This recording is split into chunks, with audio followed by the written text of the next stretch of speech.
What is up, everybody, and welcome back to the good old chit show, the Angery American Podcast.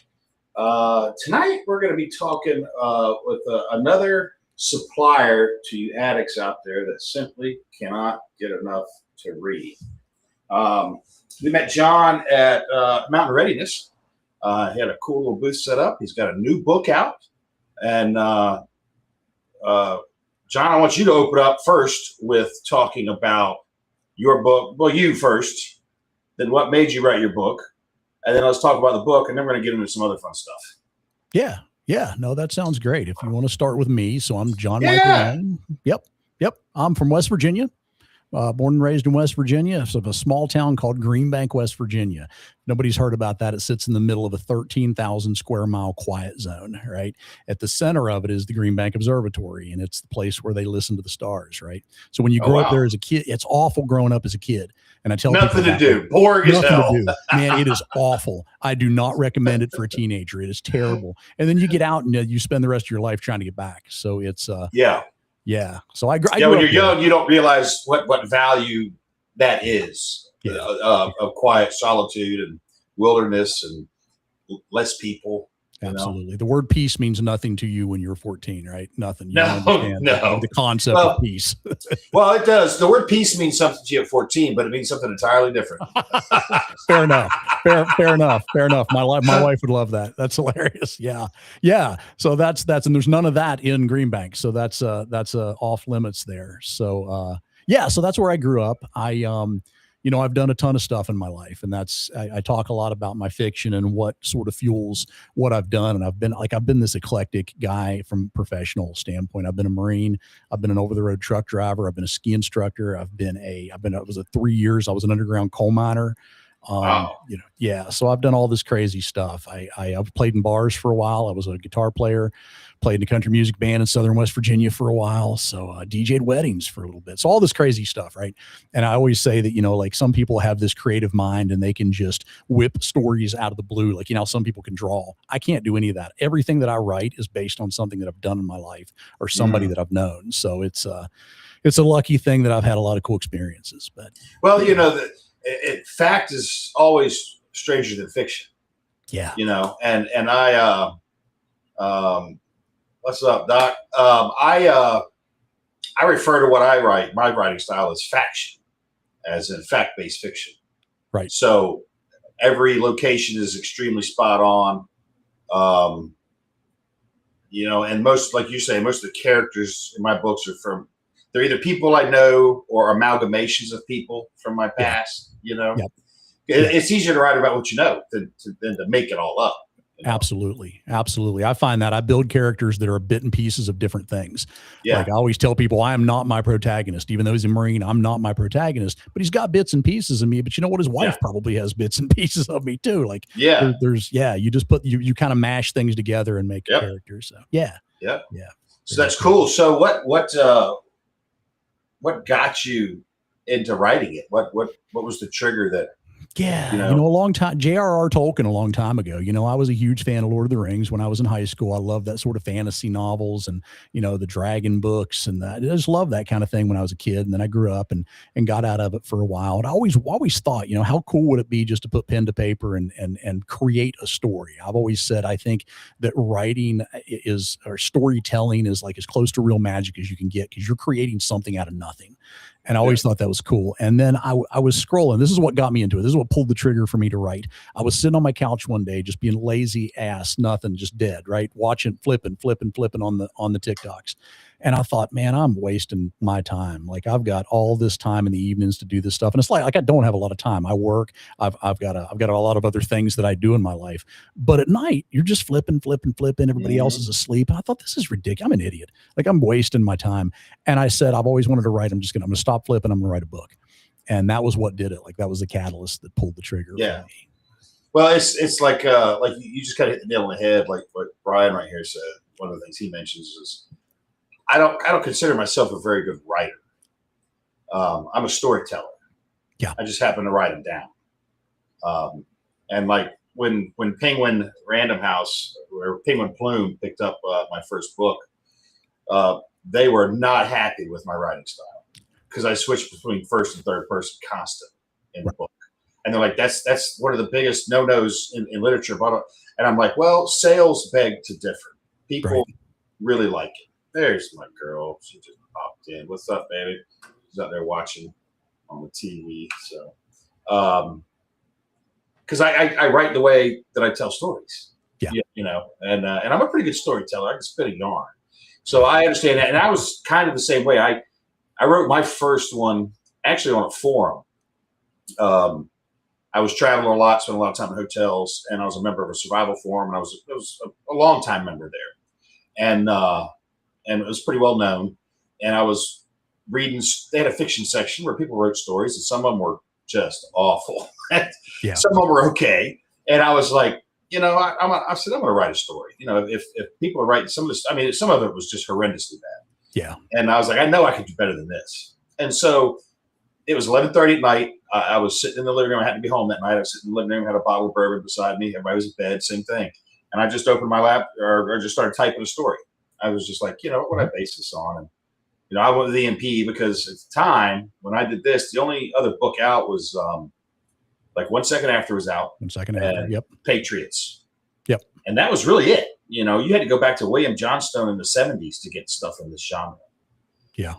And so I picked EMP and you know, and I had read 1 second after, so I very decidedly made mine a lot different as far as how things go down. But I posted it and I went to bed, didn't think nothing of it. And I was driving to work the next morning and stopped at a red light, took my BlackBerry out, you know, now I'm dating myself, pulled up the forum and looked at it, and there was just dozens and dozens and dozens of comments. And I was like, wow, all right, people are digging this. So I wrote the entire book on this forum. And it was a very interesting experience because I had constant reader feedback of where they thought the story was always going.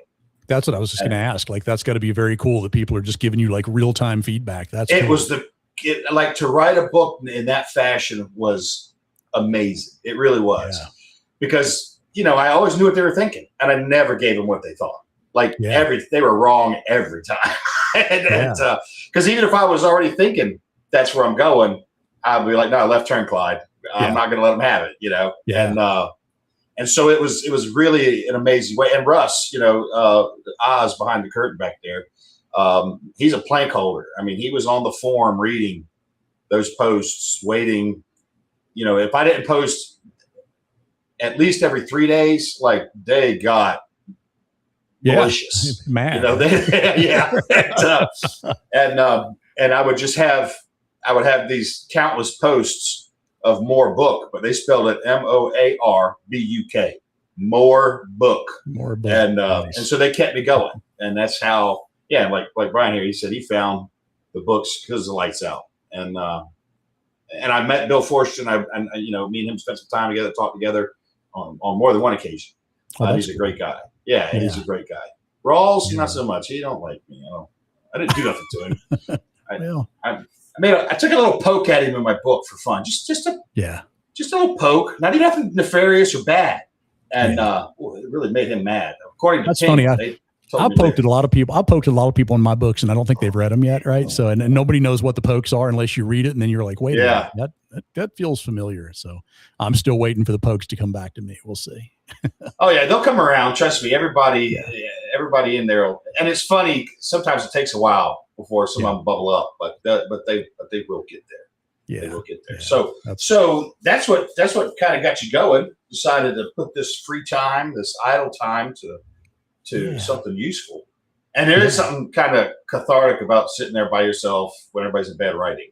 Oh, there is. You know, I didn't realize that about writing until it is like, it's my quiet time. The kids are up there doing whatever. My wife's asleep. She works weird hours and it's my time. And I just sit there and there's something very, very therapeutic about just doing it by yourself. And then once you start writing, like I like to write in weird places. I write when my kid is my son is in football. And so I take him to practice and I write in the truck, but I like to write outside. I like to go out and sit in the grass and write. I just like to do it at weird places. I don't know.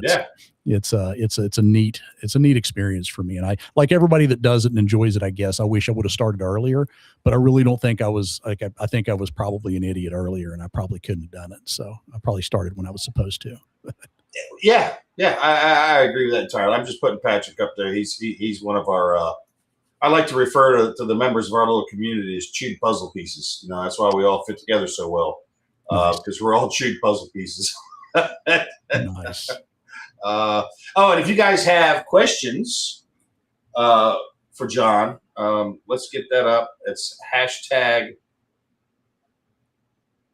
Oh, ashes. That's right. Ash for the questions. Hashtag ashes for the questions. And John, you said you were willing to give away a free signed copy tonight. So hashtag Tambora for the giveaway.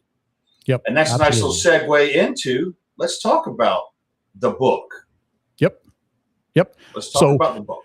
Yeah, let's talk about the book. So Seasons of Ash. Seasons of Ash starts, so the inciting event in Seasons of Ash is Mount Tambora. Mount Tambora is a volcano in Indonesia, and it actually has history. So it does. A lot of history. Yeah, it has a lot of history. So in 1815, it erupted, one of the largest eruptions in history, recorded history, and it created what was called the year without a summer, right? So for 1816, life sucked all over the world, but nobody knew why it sucked because it was 1816, right? Yeah. So this is what I started thinking about. I thought, what if, it's completely within the realm of possibility that something like that could happen about 10 times worse.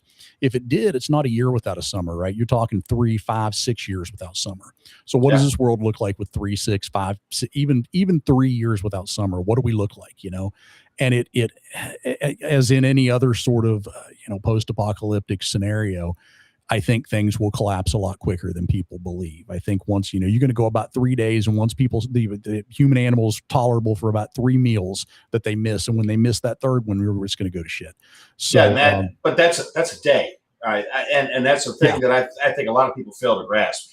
People used to say 3 days, but we have very recent historical examples of less than 24 hours. Things will go pear-shaped, I think people are too optimistic, especially in this country and in its present condition. I don't even think it will take 24 hours. I think if enough of a mass of people kind of grasp the situation, we would be tits up in 12 hours. Personally, I legitimately believe that.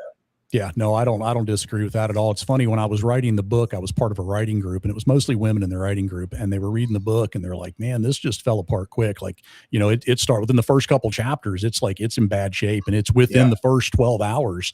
And that was it. If you don't think about this kind of stuff, if you don't really sort of sit and ruminate about how this would happen, then it does feel quick to people. But I agree. I mean, I think the wheels come off very, very quickly.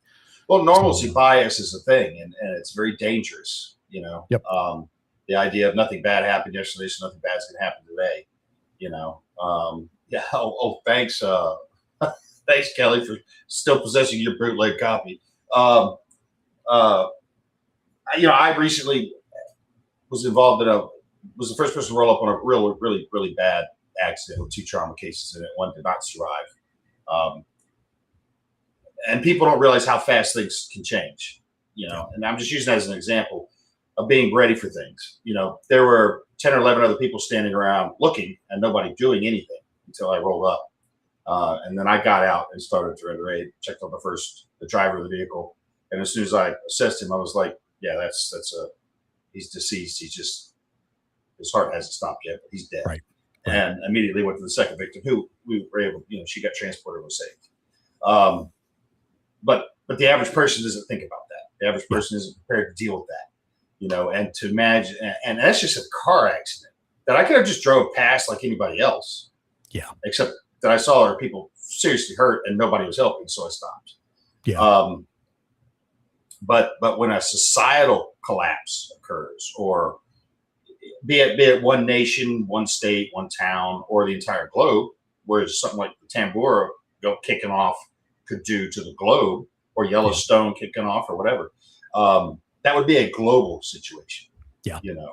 Yeah. No, absolutely. And that's in the book. It's very much a global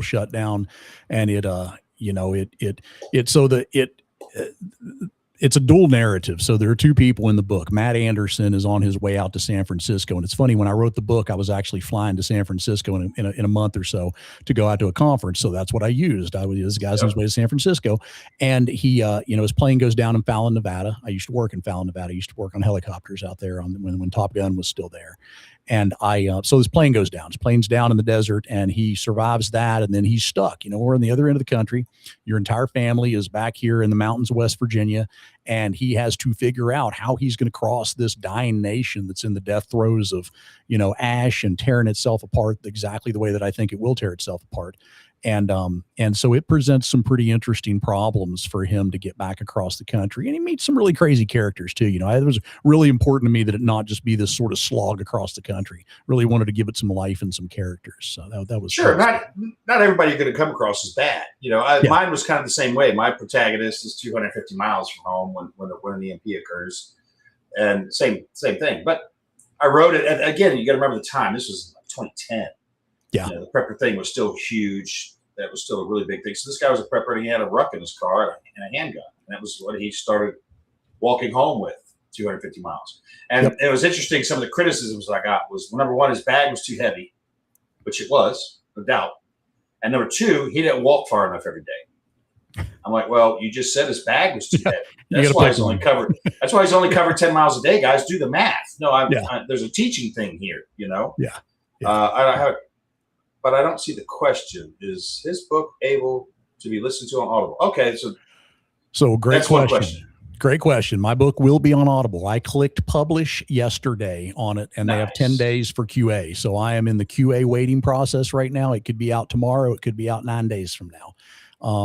So it is absolutely on its way out on Audible. And I think you're going to love it. Sean Saavedra did the narration. He has a deep voice kind of similar to mine. And he did a fantastic. I could never have done the characters the way he did. So great book. That's I'm awesome. super excited for people to listen to it. Yeah. I'll tell you, you will discover audio to be one of your bigger markets. Yeah. I promise you. People love audiobooks. Yeah, when I was at Mountain Readiness, that was the biggest question people had, right? Everybody was like, when's the audiobook coming out? When's the audio coming out? Well, listen, but brother, we're pedaling as fast as we can. We're going to get it out. We're going to get it. Yeah. So. Yeah, I've only ever released one book, and it was my last one a couple of years ago at this point, where all formats came out on the same day. And that was fantastic. I love that. Yeah. Not going to happen for 13 guys. I can promise you that. You're going to be waiting on audio on this one. But I'm getting them ginned up and getting them geared up Nice. for that, because I use my audio is published through Podium Publishing, which is they always win like the #1 audiobook award every year. They're a phenomenal publisher, and I love those guys, and they do a really good job. And like you, I've got a great narrator. The readers seem to love this guy. He does a great job. He mispronounces stuff too, drives me crazy. And then me and him talk a little bit every now and then. And actually, I do need to call him again because I'm trying to get him back on the podcast, get him on the podcast. Never had him in all these years. We had one set up, and then October 7th happened, and his wife was Israeli, and so that kind of spoiled him coming on the show and doing anything. But we'll get him on here for you guys, I promise. Yeah. Cool. But yeah, the whole process of the publishing thing and all that, that's a whole minefield to learn and get through the first time.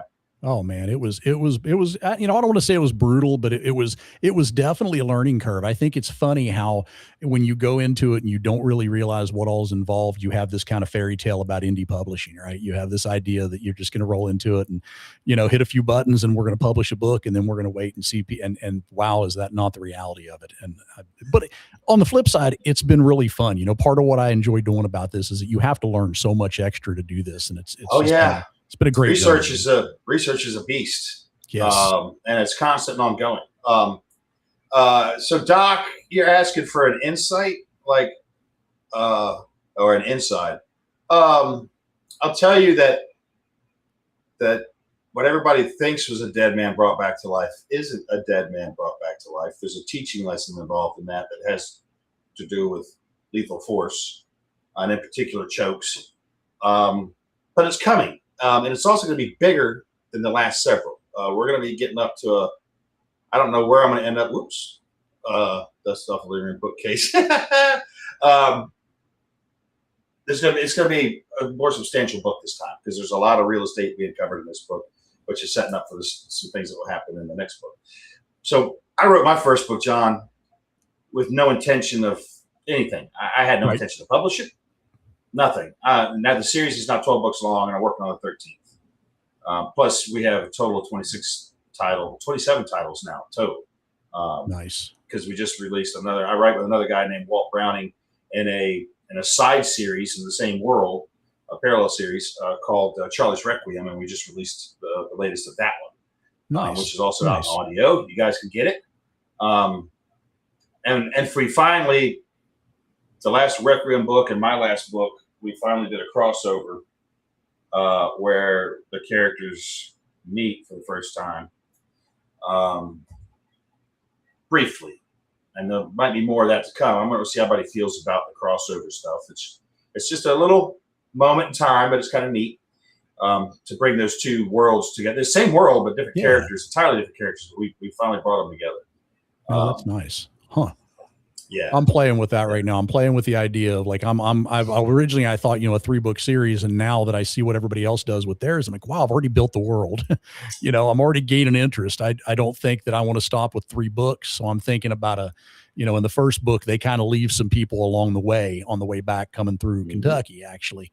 And I'm playing with the idea of having a side sort of, maybe the fourth book being those guys coming back. And I've kicked around the same idea. Maybe could I get those groups together? So yeah, it's cool. Well, I never intended to write a series. I never intended to write the first damn book, but it just the way it went. And for the readers, God love them.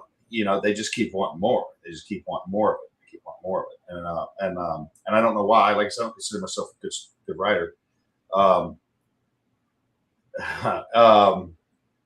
I do consider myself a pretty good storyteller, and I guess that's what's got both. Is because like I write in a very unique style. It's definitely my own thing. I don't follow the 3-act thing. I don't do none of the traditional methods of writing. I've never studied them. I don't have a college degree. I graduated high school, so I'm housebroken, but that's about as far as it went.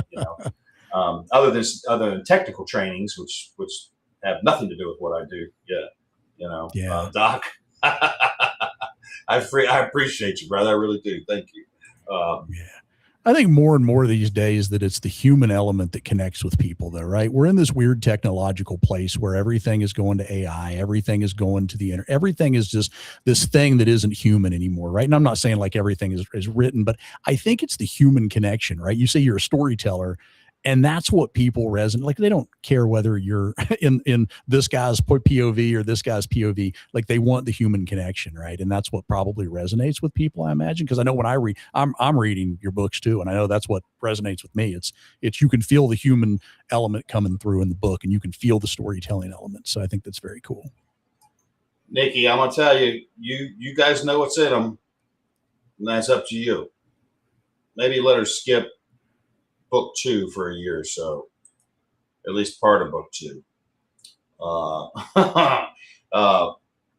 Great readers that have become friends of ours. They were at Mount Readiness. You probably met them and just don't know it. Actually, just about everybody in here was at Mount Readiness, most of them. So you've come across a lot of these folks who don't even realize it. I'm curious, how'd you find out about Mount Readiness? So I was looking around for podcasts to get on, honestly. I was looking around to find places that I could talk to people about, just basically come on and talk about the book. And I found T, and I sent a message to him about the podcast. And he said, listen, we're booked up until Mountain Readiness, but how about being a vendor? Do you want to come down to the event? And I said, let's talk about it. Tell me what you got going on down there. And he called me later that night. I'm sitting in my truck writing with my son in the gym. And we talked for like 40 minutes, and I just loved it. I said, that sounds absolutely 100% like something I'm interested in. And that's how we got hooked up. My kids loved it, man. We had a blast down there. That was so much fun. That was so much fun. We should have got you down to our camp, because that's always where in the evening the adult entertainment is. Libations and food, and we should have brought you down. And I'm sorry, I was kind of busy. And Brian, you know the deal on TV. So I've pitched this for a television series to numerous studios. And about 6 years ago, we had quite a bit of interest, and I turned down an offer from MGM because they wanted to woke it up. This is peak woke time. And literally stood up. We were in the penthouse of MGM Studios down there in LA. And I was in there with a very high profile producer that brought me into the meeting. He walked me in, and these guys were just saying stupid stuff. Like the president's assistant was like, "Oh, this is the perfect time for us to tell the story of a black man living in the South." And I just looked across the table and I said, "What the fuck do you know about that?" And just the look on their faces, they were shocked. No one ever spoke to them like this. I'm like, you have a preconceived idea of what that is that you want to foist upon everybody else. I said, and you're wrong about it, number one. I said, and number two, my character doesn't have victim mentality. Right. So that's not going to work. And I stood up. I looked at the producer that brought me. I said, I'll be in the lobby. We're done here. And I walked out of the room. And did it with five other studios. Walked out of all of them. So maybe someday, when the stars align, we'll do it. But a graphic novel, Brian, that's something that I'm actually kind of toying with a little bit. So that might be something we could do too. That's cool. Yeah. But that's the cool thing is once you start something like this, you don't know where it's going to take you, what it's going to lead to. Yeah. Yeah. That's why I told my wife, I said, you get around these folks, and it's funny, you go through life, there's a lot of people out there that are not your people, right? There's a lot of people I know, maybe they're all your people. There's a lot of people out there that are not my people. Yeah. And I meet a lot of people like that. And sometimes I think, man, I'm not a people person. And that's not the truth. I'm a people person. I'm just not an other people's people person, right? Right. I totally understand what you're saying, which is a nice way to segue into some of the other stuff. Like we were talking about the title of the show, even will survival stories matter, like in a certain times like this. And we're staring down the barrel of that. We just had this Carmelo Anthony verdict come out. Yeah. And watching the discourse around that is interesting to me. Yeah. Especially from the black community. I can understand their beef with it being an all-white jury, but they've got to understand that every potential black juror there said implicitly that they would not be impartial. Yeah. So what's that leave you? And just the fact that a matter of actual just criminal justice in this country has to be politicized, and racialized, and all this other stuff is a pretty telling thing. We're in I've been referring to this current phase of our lives for about the last 10 years is the quickening. It feels like everything is moving faster. And then when you throw AI in on top of it, and what it's going to do to the world, potentially it could destroy it. Potentially it could be the greatest thing that ever happened to us. But we don't know. And I think the uncertainty, or at least I feel the levels of uncertainty that I feel about the current situation is pretty profound. There's a number of directions it could go. Absolutely. I agree. It feels like I like the idea of it accelerating, and I like the idea of it, but I like the description of it because I think that's very, very accurate. I think it just feels like, and it feels like it's almost like it's self-building momentum. Like it's the politicians have such a incentive to fuel the machine that I don't think they can stop. I don't think even if they wanted to stop today, my dad's 95 years old, and he's always optimistic. He always says, one day, son, there's going to be somebody come along that's going to fix all that. And I'm like, I don't believe that anymore. I just don't believe it anymore. It's nostalgic and it's very romantic, but it's not true because there's just too much incentive to fuel the machine. So it's sad. Well, not only is there incentive to fuel the machine, but you got to figure human beings have 10,000 years of continuous warfare under their belts. Yeah. For 10,000 years, we've been at war with one another. Yeah. There's not been a generation go by. I'm just gonna throw this up for Guys, one of my people. Where'd it go? Right there. One of my peoples. I like Guy. And that's it. We have created an amazing community. It's been fantastic. That's been a side benefit of this, which is important because the things we're talking about. You're going to need tribe. You're going to need people that you can trust around you. You're going to need trusted allies. Because I saw something interesting, and I saw it in more than one place today on X, and it was kind of telling. like I said, you had this Carmelo Anthony thing happen, and they find this kid guilty. Obviously, he's guilty. It was premeditated, really, in my opinion. This was an openly shut case, and I don't care if the colors were reversed. I would think no, me neither. This has no race involved. As a matter of fact, the accident that I stopped and worked the other day, they were both black, the people in the car, and what I would refer to as hood rats. That's what these people were. But when I stopped my truck and got out with my trauma bag, all I saw was two people bleeding that needed my help. 100%. And that was all I saw. I didn't judge them. I didn't think nothing about them. And I didn't hesitate either. Yep. I immediately stepped in and started helping. So to see this level of hatred, there's people right in front of the courthouse talking about, I can't say the word, or YouTube will ban us, but I kill saltine Americans. We kill saltine Americans where I come from. That's my preferred pronoun, by the way, is saltine American, just so everybody knows. Yeah.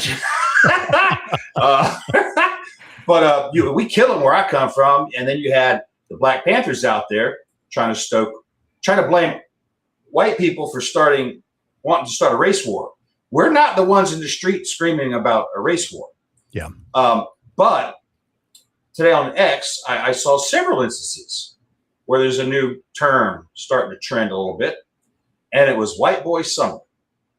So what we're beginning to see now is that a certain segment of our society is over the BS of the last 20 years, roughly, probably, of the multiculturalism and the DEI and affirmative action kind of stuff. And white people are just inherently, it's in your DNA that you're racist and evil, and no bad can be done to you because you deserve whatever happens to you. Yeah. Yeah. And accordingly now to a certain segment of our society, they should be allowed to kill us at any time and face no repercussions whatsoever, simply because we're white. Now, that's ratcheting things up just a little bit hotter. And I hope this stuff doesn't come to pass. Like you probably, I'm a student of history. I study a lot of history. I read a lot of history, in particular civil conflicts, civil wars, things like that. And it's nothing I want to see happen. Yeah, no, it's not. It's not. That sort of thing is romanticized. And I say that a lot. We don't have any idea what it's going to look like. Like some of us do have an idea what it's going to look like, but we collectively, it doesn't look like what people think it does. It's going to look like something that is nasty and dirty, and you're gonna be in a position that you never dreamed that you would be in when it happens. And even the people that are prepared, it's going to be nasty and dirty for them. And I think that's something that I'm teaching a class at the Kentucky Readiness Festival in about a month. And tell those guys I said hey, and I'm sorry I can't be there. They said they reached out. They said that. So I'm like the backup. I'm like they couldn't. No, you're not. I'm not the. You're going to be the headliner. I'm not the main attraction. I tell everybody, prepare to be unimpressed. I'm not nearly as cool as you think I am. Way cooler on TV, right? Yeah, but I would love to go back and do that event. It's just like I said, I started this stupid ass company that I wish I'd have never started. Yeah. And now I'm just neck deep in it, so I got to kind of ride this out. And that's just what the mindset. The idea is that we just don't. We don't really internalize getting around to the idea of why stories matter, right? Why do these stories matter so much? It's that we have to have some frame of context to think about what bad things look like. I'm a huge fan of the Stoic philosophy, right? And one of the things that Stoics sort of not preach, but one of their tenets is imagining bad things before they happen so that you're ready for those bad things, right? So you imagine the worst thing that can happen to you. And then when it happens, you've been through it once already in your mind, right? We talked about that earlier about the, people freeze when they see a tragedy or a disaster because they've never imagined that they could be there. And that's, I think that's huge. I think that's one of the big reasons why these stories matter, because they help us to imagine tragedies. Well, the NBA, I use this reference a lot. The NBA did a study several years back where they had NBA players basically sit and meditate, but imagining themselves doing perfect free throws. Yeah. Just visualization, just visualizing it. And they found that the guys that they put into the study, that their free throw percentage increased by 30%. Wow. So it does work. And that's something that I try to tell people all the time is visualization. You know, when you're pumping gas, instead of sitting there thumbing through your phone, which you shouldn't be doing anyway, have your head up, head up, eyes on or head on a swivel, eyes up, and be paying attention. But also imagine, what would I do right now if someone pulled in here to try to do this to me? Yeah. And I'm not saying because you're Rambo and you're going to have this epic bad guy shootout. Be realistic with what's going to happen. Imagine yourself getting hurt in these instances. Yeah. Imagine how you're going to try to deal with that. Imagine the reality of it, because, like you said, it'll look like nothing they can imagine. The phrase that I just like to tell them is that the romance never lives up to the reality. In your mind's eye, you're always faster and you shoot straighter, and the other guys never hit you, and you always come out on top. Well, it don't always work that way. In my books in particular, I try to really get that point across, and I've killed off some favorite characters, just because bad shit happens to good people.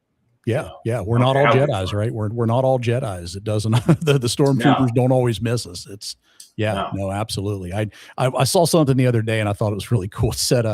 It said some people, for some guys, the worst thing that could happen to them would be to have to get up in the middle of the night and fight a person naked, right?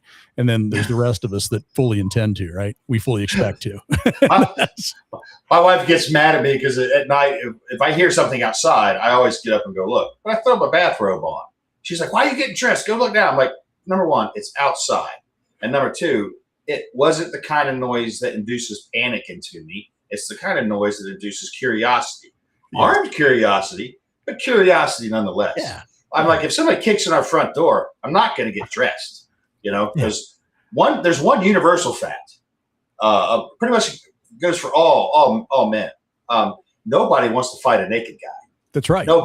Nobody wants to fight him. Nope. I come running at you naked. Doesn't matter whether I'm holding a pistol, a knife, or you're not going to want to engage. If you're holding a pistol, I'm going to be less afraid of you than any other implement that's in your hand if you're naked. Like, I love it. Down in the hallway. I had a friend one time that the Jehovah's Witnesses would stop at his house constantly, and he kept telling them to stop coming, and they just kept coming. And so one day he hears this knock on the door, and he's upstairs. He looks down and sees him. So he's like, all right, he strips off all his clothes. He starts doing push-ups till he gets all hot and sweaty. And then he grabs a battle axe and he starts walking down the stairs, dragging this battle axe behind him. And it's banging, thump, thump, thump. And he just opens the door, butt naked, pouring sweat, holding his battle axe at his side. And he's like, I'm kind of busy. And he's like, never saw him again after that. They never came back. They're done. They were done. They were out. That was enough. That was all it took. One time. That's so. Awesome. So we're talking about here, a minute ago, I mentioned that phrase that's starting to percolate a little bit, white boy summer. So we're seeing it here starting, and other things. I've seen some pretty extreme statements. One in particular, I'm going to paraphrase it, was that white men, we need to become the threat that society keeps telling everybody that we are. Yeah. And there is some truth to that for sure. But I'm gonna scoot us across the pond now and ask, have you been paying attention to what's happening in the UK right now, in particular in Ireland? In the UK, no, I probably have not been paying attention to the UK right now. So I'm just doing this because there's some parallels here. So in the UK, there's been this whole thing about these rape gangs, and YouTube will probably censor that and take this video down or whatever. But I'm going to use the real term because it's what they were, what it is. And things have gotten particularly bad in Ireland. To the point that yesterday, the Irish people, just mobs, were going house to house, dragging immigrants out of their homes and setting them on fire. Oh, my goodness. Burning them out. All right. So think of that. They're starting to burn these people out of their country. Yeah. And it's sounding like that the Ulstermen, the Protestants, and the remnants of the IRA blood, Catholics, have come to terms on dealing with a common problem. Right. And it sounds like, if you remember the Troubles, ran from like 1960 to 1998. They call it the Troubles in Ireland. I think that is going to pale in comparison to the levels of violence that may break out here very soon, in Ireland in particular, and it will probably spread throughout the rest of the UK. And we're seeing this on a global scale. This isn't just happening here. This is happening around the world in a lot of places. We're tribal, I think, right? I think that, something deep in our DNA makes it. If you put 100 people on an island and you left them there, within 2 days, they would have looked around to find something that they can have in common with other people. And they would have formed groups. And if you wait 2 weeks, they're going to be angry at each other. And if you wait 2 months, one group's going to have slaughtered the other one. We're just tribal. And it's not, we tend to try to lay these sort of mantles of moralism, or is it civilized, or is it, at the end of the day, the human animal is a tribal animal. Like, we want to find people that are like us. And when we do, we go, hey, you're my person. Let's hang out. And then the next thing they do is see other people who don't think the way that they do. And we might not like that as a species, but we are. That's what we are. And that's coming to a head all over the world. It's coming to a head. Absolutely.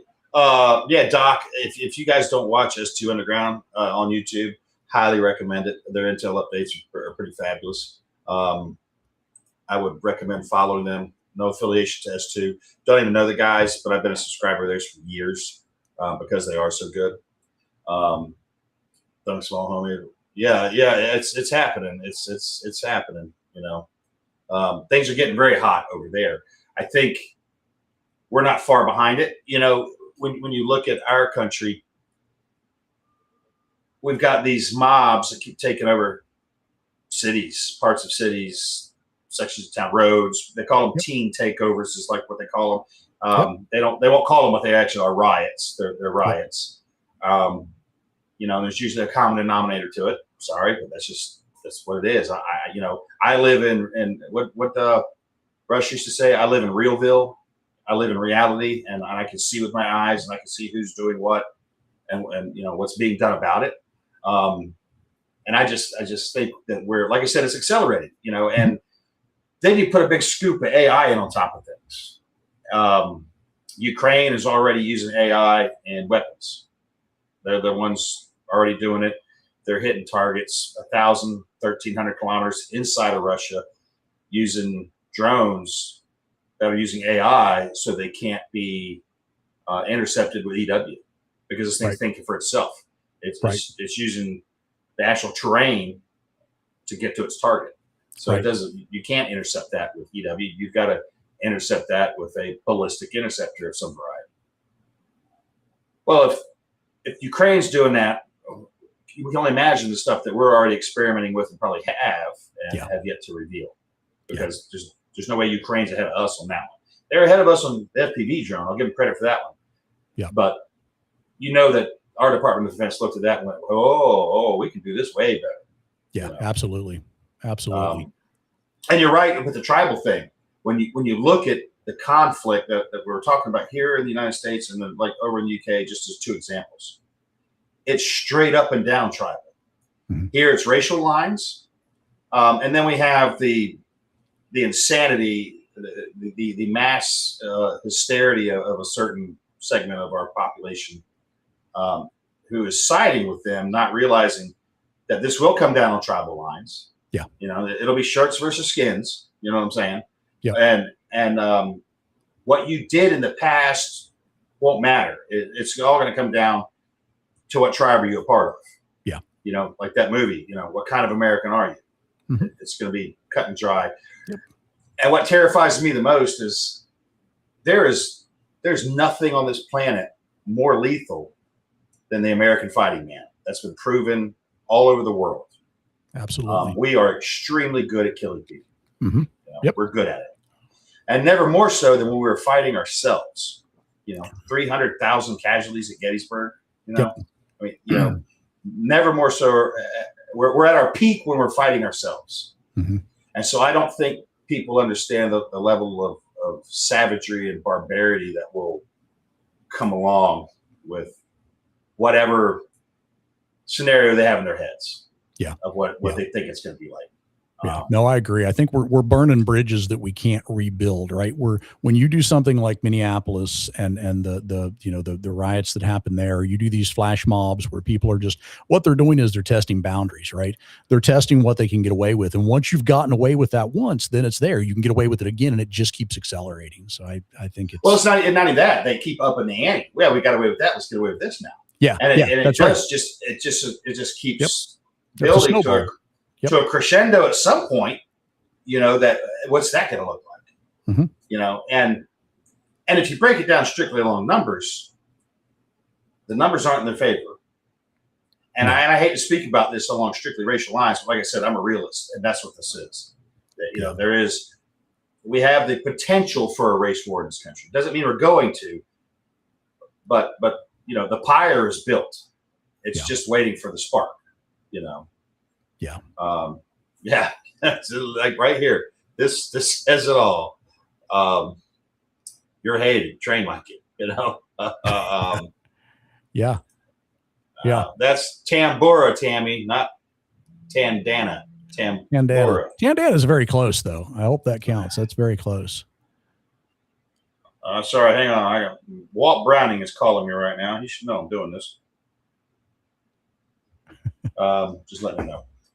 Maybe he should be watching. But yeah, it's just concerning, and so stories like what you write, what I write, and many others write, all of those give little lessons, ideas, avenues of thought that people may not have come up with on their own, Yeah. They let us rehearse through things that we wouldn't otherwise think through. And they bring a lot of people into. I can't count the number of people that have told me that they got into prepping because they read your book or they read Franklin Horton's book, people that actually got into the idea of being prepared for things like this because they literally read your book. And I think that's very cool.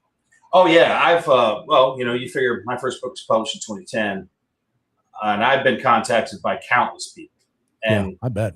And it was things like, after reading your books, we sold our home in California and we bought a homestead in Tennessee. And now we homeschool our kids and we've got livestock and we're raising our own food. And we've never been happier as a family. That's awesome. Because of that. That's fantastic. Yeah, it is. That's very cool. I love hearing people like the books, but I like more hearing that it woke them up. That the ideas resonated. Yeah. That it motivated them to start looking around and going, you know what? Just because today came off without a hitch, tomorrow might not, Yeah. No, absolutely. Absolutely. Yeah, Doc, it has been that long, bro. 2010 is when it all started. So crazy.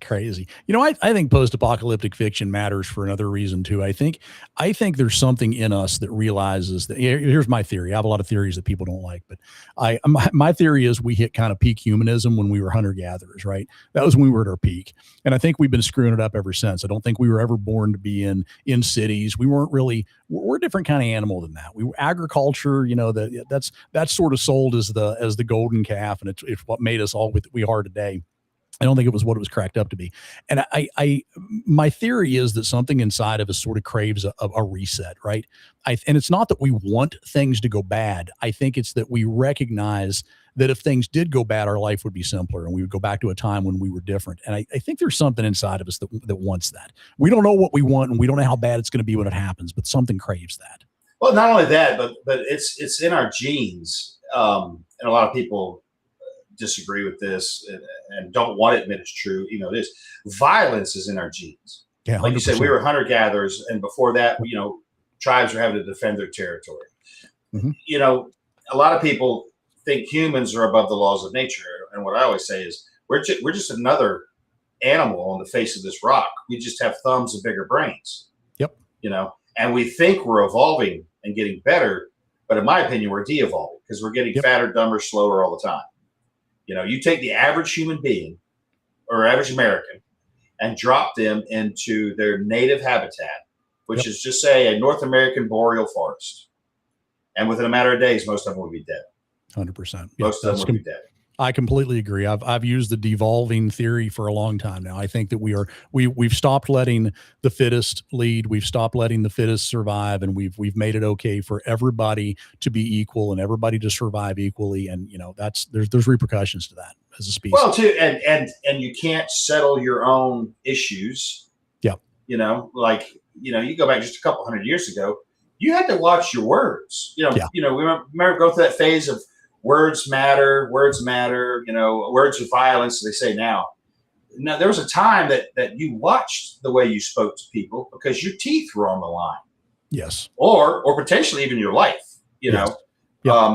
I've often joked about like running for office, and I was like, I would love to run for like senator and become a senator, because I bring caning back to the Senate floor. Beating somebody over the head with a cane. Oh yeah. You're not going to speak to me like that. I'll cave your skull in. Yep. And I think that number one, humans need the violent outlet. That's why the NFL is so popular. That's why MMA is so popular. Even though people don't participate in it, they watch it. That's kind of their outlet. But humans need to either hunt down and kill their food. That's a violent act. Or they've got to exercise that violence against others to get it out of themselves. Like, I genuinely believe it, Yeah. Yeah. No, I'll take it a step further. I think that's why we have so much mental illness in the world. I think there's so much mental illness out there because we're not the animal that we're designed to be, right? We're in a position, we're in scenarios that we're not designed to be in. And we don't have that outlet, and men don't have that outlet to get that violence out. They don't have that outlet to be the kind of dog they were designed to be. And we're hemmed in, and it's ruining the species.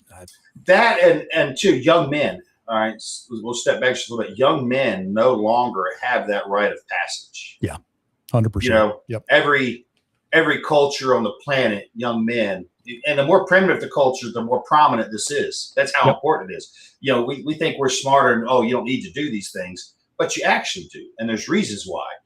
One of the things you said just a second ago about people living that shouldn't. Basically, natural selection. We've voided natural selection in this country. We've nerfed all the corners. We've bubble wrapped everything. Everything's safe. The ones that nature selected to be dead are still alive, and that's why they're contributing to the decline of the species, in my opinion. Mm-hmm. But that rite of passage for young men no longer exists. And like Gen Z and Gen Alpha, a lot of those guys are just lost because they've never had a dominant male influence in their life to explain to them things. This passive thing of conflict, violence is never the answer. I opened some history books. Violence has always been the answer. Yeah, violence has always been the answer. Yep. Now, my wife and I talk about the young men all the time. We have two boys, they're teenagers now. One's 12, one's 14. And it's a tough sled to pull for them in this world right now, because they can't do all the things that, there's no conflict resolution. There's no, go in the behind the barn and figure it out. That doesn't happen anymore. It's not allowed to happen. Somebody will press charges and you'll be in jail. You can't do that anymore. And that takes something away from manhood. It takes something away from us. And that's sad. Yeah, when you're a member of a society where you can no longer defend your own honor, like if someone walks up on the street and says something offensive to my wife, all I can use is harsh language on them. They say that's all I'm allowed to do. That's not acceptable. To me, that's where people, like you said earlier, are pushing the limits. How far can I go? Well, they'll stand right here in your face and scream in your face, and I'm not touching you, so you can't touch me. Actually, yeah, I can. Legally, I can touch you at that point. But that's the mentality people have. Yeah. I can do anything I want, and there's nothing you can do about it, Yeah. Well, that works for a lot of people, but there's some of us that doesn't work for. Yeah. I'm 53 years old now at this point. I don't give a shit anymore. Like, my bucket of fucks is completely empty, dusty. There's nothing in there now. So I truly don't care anymore. I'm not the one to test, because I'll go to the mat. I don't give a shit. I don't want to. Don't get me wrong. I don't start trouble. I'm very non-confrontational. I'm a deconflictionist. I will try to talk my way out. You can call me anything you want. I don't really care. I don't bother me. Because I know that if things go physical, then I'm all in. I'm 100%. Only one of us is walking away. That's just, and it might be you. I'm not saying I'm the greatest dude in the world. I'm not. But at the end of it, if you do win, you're going to look around and have to ask yourself if it was worth the effort, because it's going to take some shit to do it. Yeah, I think it's important. Every man's got to have a line that you won't cross, right? You've got to know what that line is. I talk about that in my book, By Endurance We Conquer. That's just more of a pamphlet for my classes, but that's it. Like, know your mission statement, right? What are you here for? What are you doing? Well, my mission statement is to protect my family at all costs.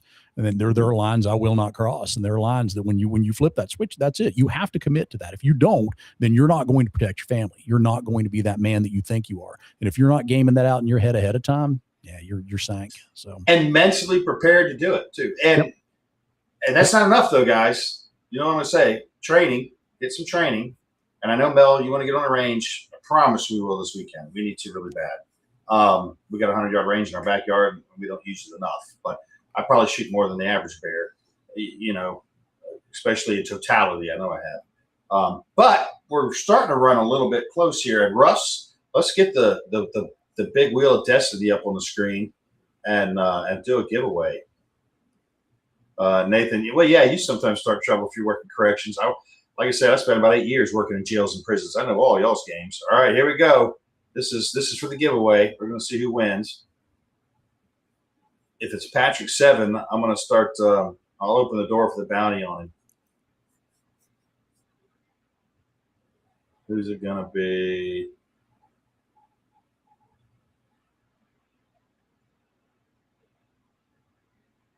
Fire Lookout. There's our winner. There we go. Hell yeah. Absolutely. Sticking that up because Patrick is very correct on this. Fire Outlook, reach out. Russ, throw your thingy up there for contact so they know who to reach out to. Speed and violence of action, guys. That's what wins fights. You don't win fights being defensive. The only way you win a fight is applying more violence faster and harder than the other guy, period. That's just the way it works. And you got to be prepared to do so. I don't want to do so. I'm not a confrontational person. I'm very laid back, very chill until the switch gets flipped, and then I'm all in. I'm 100% in that. And you've got to be, right? You've got to be. You got to commit. You got to commit. Yeah. Yep. Yeah. Yep. So, John, where can everybody find your books, man?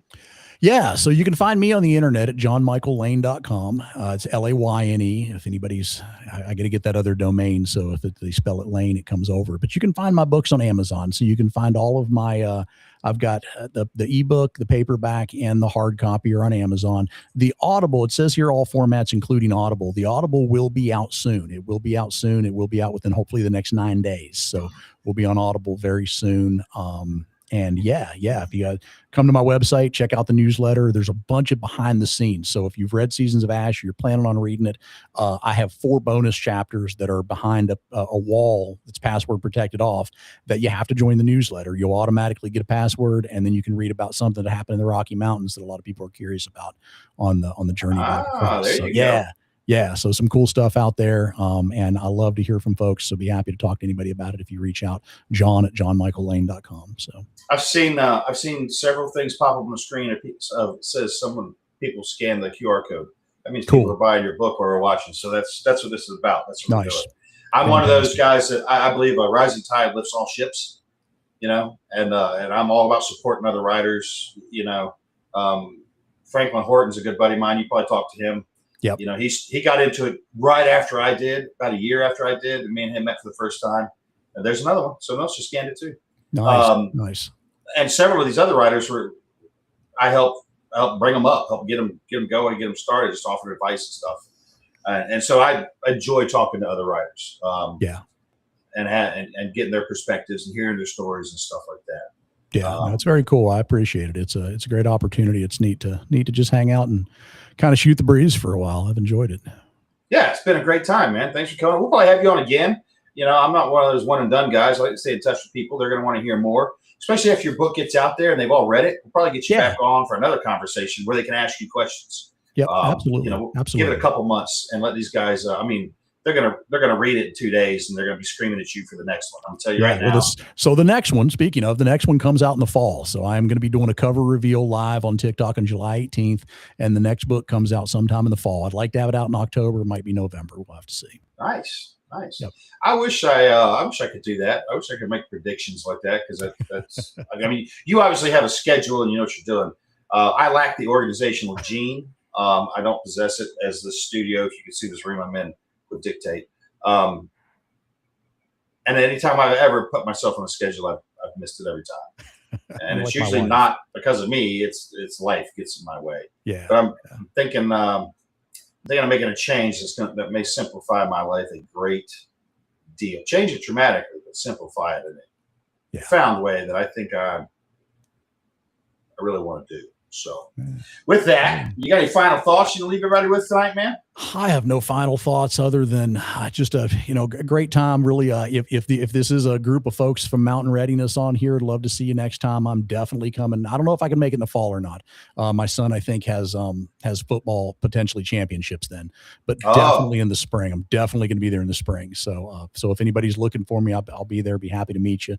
Love to make it down to the campsite this time and just holler. Yeah, I'll be there. Come hang out, Russ. Russ, throw your contact back up again for Fire Lookout there. Want to make sure they know. All right, where'd it go? There it is. He's stuck in the comments, but I'm gonna put it up on the. That's who you reach out. Well, all right. Me and Russ are fighting over the mouse. There we go. It's great having him in the background, but sometimes I get in his way. He knows what he's doing. But thanks for being here, man. This has been a great conversation. This went really fast. That's how I know it's been a really good conversation, because this hour went by super quick. Yeah, this was fun. So it's a good time having you on. The only thing I'll say, guys, is stay ready. Don't be rash. Don't make any sudden, silly, or stupid decisions. But get prepared. And if there's things that are on your list of, if then, well, it's then. Now's then. Go ahead and execute maybe some last minute things you might be holding off on. It would probably be a good idea. Just, again, looking at the overall state of stuff. And we'll have a whole nother discussion about AI another day, but that's one that's making incredible leaps and bounds. So, yeah. Anyway, you guys know the drill. Be good at it. And if you can't be good at it, be deadly. Thanks for being here, John. We'll catch you next time, man. Absolutely.